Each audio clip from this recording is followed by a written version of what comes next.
On parle des actus de la semaine. L'éclipse à Montpellier, une demande en mariage au sommet de l'Arc de Triomphe. Il n'a pas regardé l'éclipse, c'était lui l'éclipse. Robert, prends des notes, ça c'est quelqu'un de capable.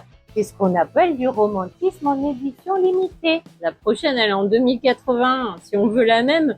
D'ici là, c'est pas dit que ce soit un robot qui fasse sa demande. Bon, au moins, lui, il oubliera pas la bague ni le déambulateur.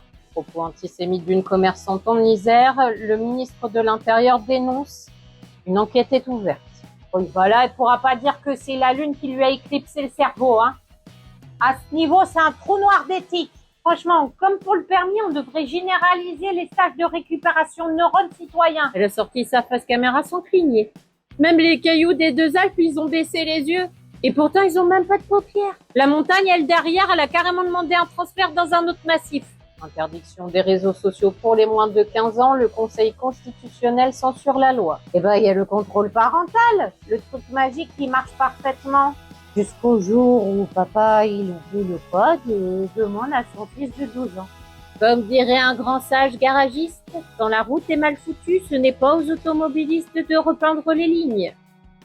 C'est aux réseaux sociaux de refaire le bitume. C'était les actus de la semaine et comme dirait moi-même ou quelqu'un d'autre, si tu ne vois pas la lumière au bout du tunnel, sois la lumière.